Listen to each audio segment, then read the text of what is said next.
friends and families, welcome to Free Baking Class by Elfin. இன்னைக்கு ஒரு பர்ஃபெக்ட்டான chocolate cup cakes தான் பார்க்க போகிறோம். இதை வந்து சிம்பிளாக ஈஸியாக செஞ்சிடலாம்.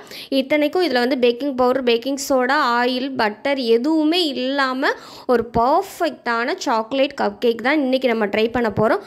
நீங்கள் ஃப்ரீயாகவே பேக்கிங் கற்றுக்கணுமா இல்லை பேக்கிங் கற்றுக்காவில் வந்து பக்கத்தில் கிளாஸஸில் எங்கள் சேனலை சப்ஸ்கிரைப் பண்ணி ஃப்ரீ பேக்கிங் கிளாஸில் ஜாயின் பண்ணிக்கோங்க. இது முற்றிலும் இலவசமாக வழங்கக்கூடிய ஒரு கேக் பயிற்சி வகுப்பு. உங்களுக்கு தேவையில்லாட்டியும் தேவைப்படுற ஒருத்தவங்களுக்கு நீங்கள் ஷேர் பண்ணிங்கன்னா கண்டிப்பாக வந்து அது உதவியாக இருக்கும். Thank you for all. அது மட்டும் இல்லாமல் நம்ம வந்து கரெக்டாக ஒரு 80K ரீச் பண்ண போகிறோம்.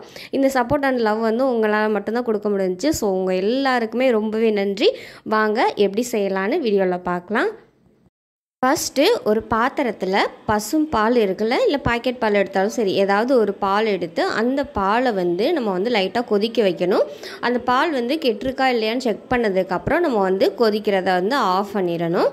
இந்த கொதிக்க வைக்கிற ப்ராசஸ் எதுக்குன்னா அப்போ தான் சாக்லேட் வந்து நம்மளுக்கு பர்ஃபெக்டாக மெல்ட் ஆகி கிடைக்கும். அதனால தான் நம்ம வந்து பாலை கொதிக்க வைக்கிறோம். பாலோட அனல்னால தான் அந்த டிஸ்பிளேயில் வந்து ஆவி மாதிரி படுது. ஸோ இப்போ வந்து எனக்கு பால் வந்து கொதி மட்டும் வந்திருக்கு, பால் கெடலை, நல்லா இருக்குது.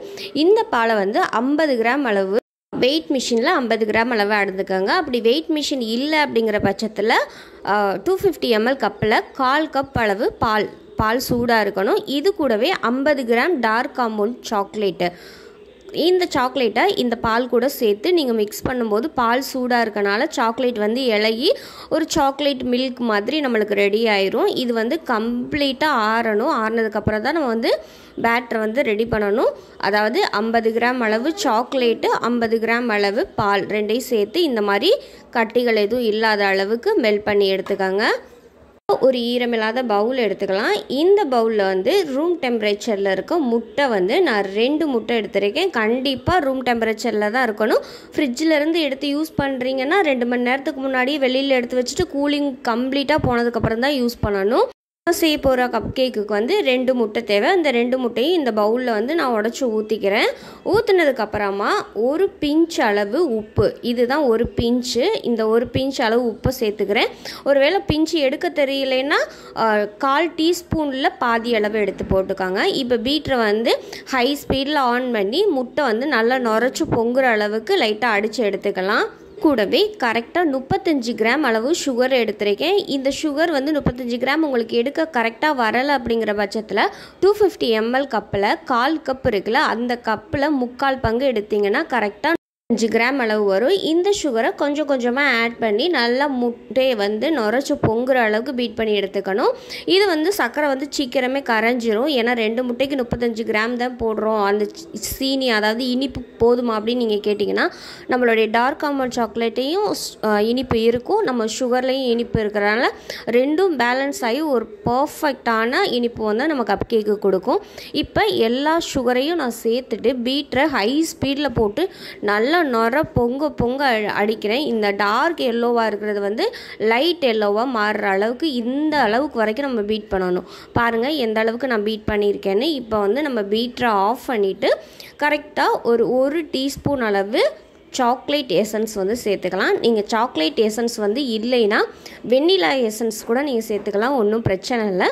இப்போ இந்த பீட்டரை மறுபடியும் ஆன் பண்ணி நல்லா ஒரு 10 செகண்டுக்கு பீட் பண்ணி எடுத்துக்கோங்க. இந்த அளவுக்கு விஸ்க் வச்சு நீங்கள் பீட் பண்ண முடியுமா அப்படின்னு சொல்லிட்டு கேட்டிங்கன்னா கண்டிப்பாக அதிக டைம் எடுத்துக்கிறோம். முட்டையை ஒரு குறிப்பிட்ட நேரத்துக்கு வரைக்கும் தான் நம்ம பீட் பண்ண முடியும். கை வலிக்குதுன்னு சத்த வச்சு நம்ம பீட் பண்ணோம்னா அது எக் வந்து ஸ்டிஃபிக்காக வராது. ஸோ அதை பயன்படுத்த தேவையில்லை. இப்போ இந்த பேட்டர் ரெடி ஆயிடுச்சு. இது மேலே ஒரு சல்லடை வச்சுட்டு கரெக்டாக 30 கிராம் அளவு மைதா எடுத்திருக்கேன். 250 ml கப்பில் 1/4 கப் அளவு மைதா, அது கூடவே 10 கிராம் அளவு கோகோ பவுடர், அதாவது 2 டேபிள் ஸ்பூன் அளவு கோகோ பவுடர் எடுத்துருக்கேன். இது ரெண்டையும் சேர்த்துட்டு டோட்டலாக 40 கிராம் அளவு வர்ற மாதிரி பார்த்துக்கோங்க. இதை வந்து டேரெக்டாக போட்டுறாமல் சல்லடை வச்சு சளிச்சிட்டு அதுக்கப்புறம் போடுங்க. இதில் வந்து நம்மளுக்கு பேக்கிங் பவுடரோ பேக்கிங் சோடாவோ எதுவுமே தேவையில்லை. ஒருவேளை நீங்கள் இன்னும் வந்து கேக் வந்து ஹைட்டாக வேணும் அப்படின்னு நீங்கள் நினைக்கிறீங்கன்னா ஒரு 1/2 டீஸ்பூன் அளவு பேக்கிங் பவுடர் மட்டும் சேர்த்துக்கோங்க, பேக்கிங் சோடா தேவையில்லை.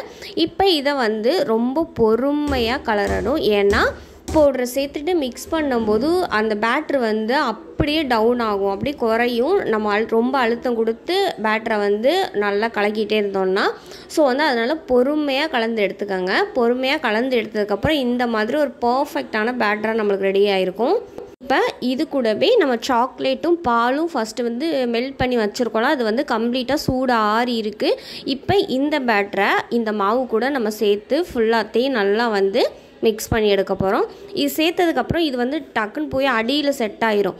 மேலே இருக்கிறது வந்து மேலே மாவாக இருக்கும். ஸோ வந்து அதை நல்லா மிக்ஸ் பண்ணி எடுத்துக்கோங்க.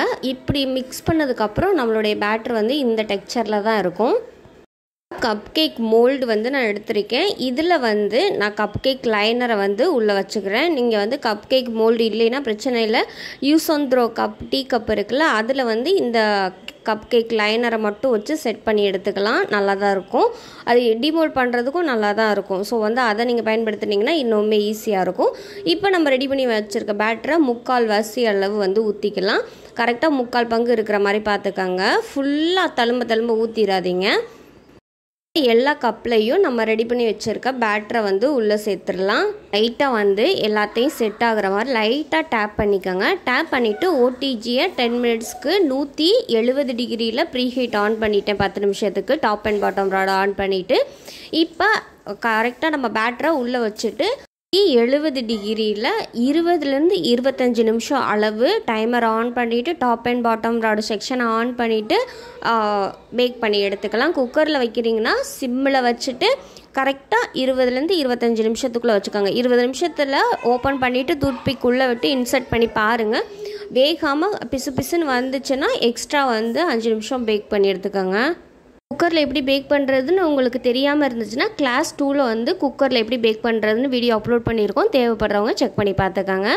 கரெக்டாக 22 நிமிஷத்தில் எனக்கு பேக் ஆகிருக்குன்னு தோணுச்சு. ஸோ வந்து 22 நிமிஷத்துலேயே நான் டூத்பிக் வந்து உள்ளே இன்சர்ட் பண்ணி பார்க்கும்போது க்ளீனாக வந்துருந்துச்சு. ஸோ வந்து நல்லா பர்ஃபெக்டாக வெந்திருக்கு. இப்போ வந்து நம்ம ட்ரேயை வெளியில் எடுத்துட்டு அதை வந்து கம்ப்ளீட்டாக சுத்தமாக வந்து சூடு போகிற அளவுக்கு ரூம் டெம்பரேச்சர்லேயே வச்சுருங்க. இப்போ ஒரு ஈரமில்லாத பவுல் எடுத்துக்கலாம். இந்த மொத்தம் 9 கப் கேக்குக்கு 1/2 கப் அளவு விப்பிங் க்ரீம் கரெக்டாக இருக்கும். நான் வந்து 1/4 கப்பு தான் எடுத்திருக்கேன். ஏன்னா எனக்கு பாதி வந்து பிளெயின் கேக்காகவே இருக்கட்டும், நாங்கள் வீடியோவுக்கு செஞ்சு சாப்பிட்றது தான் பெரும்பாடாக இருக்குது. ஸோ உடனே எல்லா க்ரீம் கேக்கையும் சாப்பிட முடியாதுல, அதனால் நான் 1/4 கப் எடுத்திருக்கேன். நீங்கள் வந்து 250 ml கப்பில் 1/2 கப்பில் எடுத்திங்கன்னா எல்லாத்துக்குமே கரெக்டாக வந்துடும். இப்போ இதை வந்து லோ ஸ்பீடில் பீட் பண்ண ஆரம்பிச்சுட்டு ஒரு 3 நிமிஷத்துக்கு அப்புறம் ஹை ஸ்பீடில் போட்டு நல்லா பீட் பண்ணி எடுத்துக்கோங்க. நல்லா நுரைச்சி பொங்கி அது நம்ம போட்டிருக்கிறது வந்து டபுள் ஆகுற வரைக்கும் நல்லா பீட் பண்ணி எடுத்துக்கலாம். சுகரும் ஃப்ளேவரும் அதிலே ஆட் ஆகிருக்கும் அந்த விப்பிங் க்ரீம்லேயே. ஒருவேளை உங்களுக்கு எக்ஸ்ட்ரா தேவைப்பட்டால் அது மாதிரி உங்களுக்கு எக்ஸ்ட்ரா தேவைப்பட்டுச்சுன்னா ஒரு 2 டீஸ்பூன் அளவு சுகர் பவுடர் சேர்த்துக்கோங்க. இப்போ வந்து இதில் வந்து 2 டேபிள் ஸ்பூன் அளவு டார்க் கோகோ பவுடர் சேர்த்துருக்கேன். அந்த கோகோ பவுடர் சேர்த்துட்டு நல்லா பீட் பண்ணி எடுத்துக்கோங்க. சில பேர் வந்து சாக்லேட்டை மெல்ட் பண்ணியும் சேர்ப்பாங்க. இது வந்து சிம்பிளாக நம்ம ஈஸியாக செய்கிறதுக்காக தான் நம்ம வந்து கரெக்டாக 2 டேபிள் ஸ்பூன் அளவு கோகோ பவுடர் சேர்த்து நல்லா பீட் பண்ணி எடுத்துக்கணும்.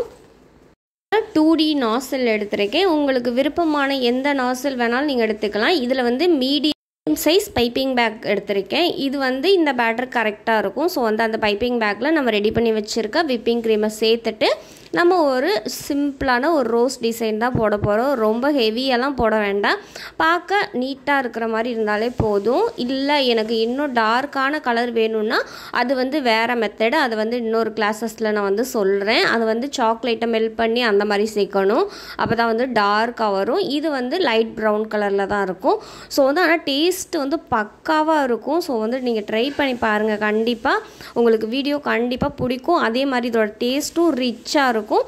ஏன்னா பட்டர் சேர்க்காமல் ஆயில் சேர்க்காமல் ஒரு பர்ஃபெக்டான பேக்கிங் சோடா பேக்கிங் பவுடர் இல்லாமல் செஞ்ச ஒரு கப் கேக்னால் இதை நான் சொல்லுவேன். அவ்வளோ டேஸ்ட் அல்டிமேட்டாக இருக்கும். இதில் வேணும்னா நீங்கள் வந்து ஸ்ப்ரிங்கிள்ஸ் தூவி கூட நீங்கள் சர்வ் பண்ணலாம். அப்படி வந்து டெலிவரி பர்சன் வந்து கேட்பாங்க, உங்களுக்கு ஸ்ப்ரிங்கிள்ஸ் போடணுமா? சில பேருக்கு ஸ்ப்ரிங்கிள்ஸ் பிடிக்காது, சில பேருக்கு பிடிக்கும். அட்ராக்டிவாக இருக்கணுங்கிறதுக்காக ஸ்ப்ரிங்கிள்ஸ் கேட்பாங்க. அந்த மாதிரி டைமில் வந்து நீங்கள் ஸ்ப்ரிங்கிள்ஸ் ஆட் பண்ணி கொடுக்கலாம். இப்போ ஸ்ப்ரிங்கிள்ஸே டைப்பாக வந்திருக்கு. ஸோ வந்து என்ன கொடுத்தா என்ன நல்லா இருக்குங்கிறத மாதிரி நீங்கள் ட்ரை பண்ணிக்கோங்க.